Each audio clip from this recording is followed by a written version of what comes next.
Alors, essayons de déterminer une primitive de la fonction exponentielle de ax fois sinus bx dx. I. Donc nous allons essayer de déterminer une primitive en utilisant l'intégration par partie. Alors nous allons poser que f' de x est égal à exponentielle de ax dx, et donc f de x est égal à 1 sur a exponentielle de ax.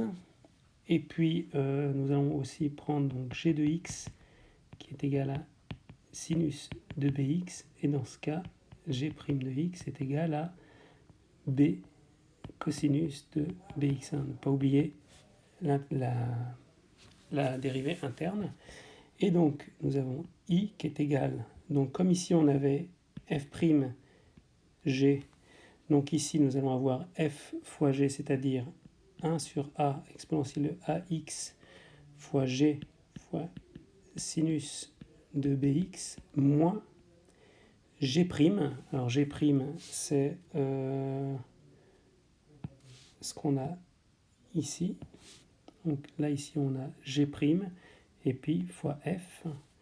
Donc ce qui fait 1 sur a exponentielle de ax fois b cosinus de bx dx. Ici il y a un petit dx. Et donc on a, si je réécris ça en sortant une des constantes, là on va avoir 1 sur a exponentielle de ax sinus bx. Et puis donc je peux sortir cette constante, ces deux constantes là, hein.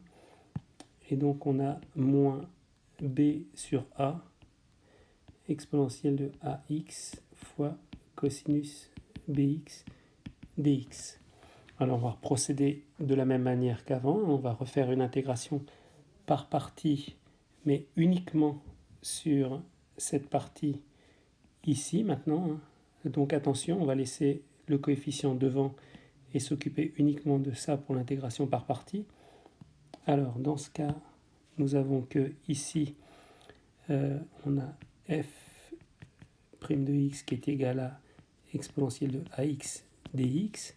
Donc comme avant, f de x est égal à 1 sur a exponentielle de ax, et puis g de x qui est égal à cosinus bx, et donc g' de x qui est égal à moins b sinus de bx dx.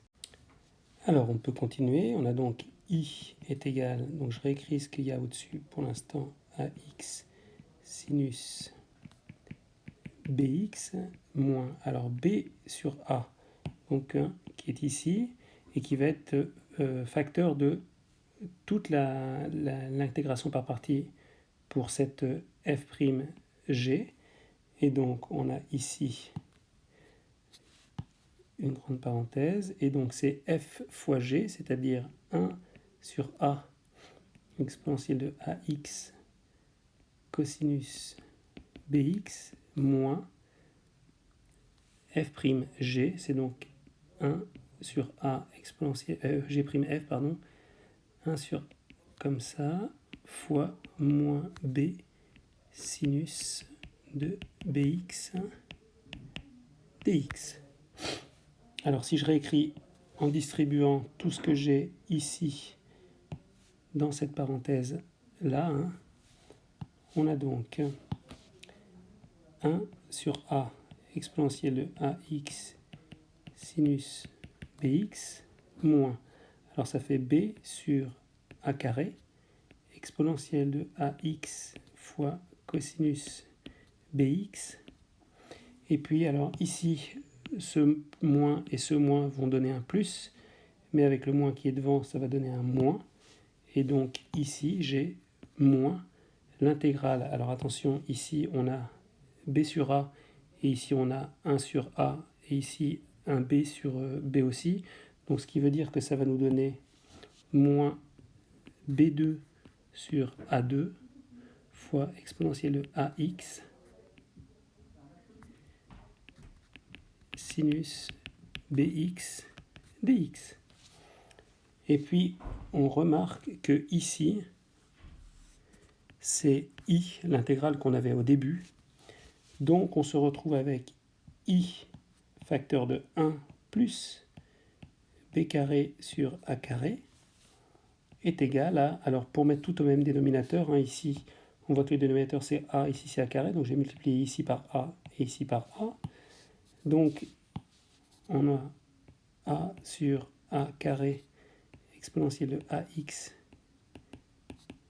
sinus bx moins b sur a carré fois cosinus bx. Et donc ici, en mettant le même dénominateur, on a i, ça fait a carré plus b carré sur a carré est égal à exponentielle de ax sur a carré fois a sinus bx moins b cosinus bx. Alors on peut simplifier par a carré et finalement en divisant le membre de gauche et donc de droite par a carré plus b carré, on obtient i est égal à exponentielle de ax fois a sinus bx moins b cosinus bx et le tout divisé par a carré plus b carré.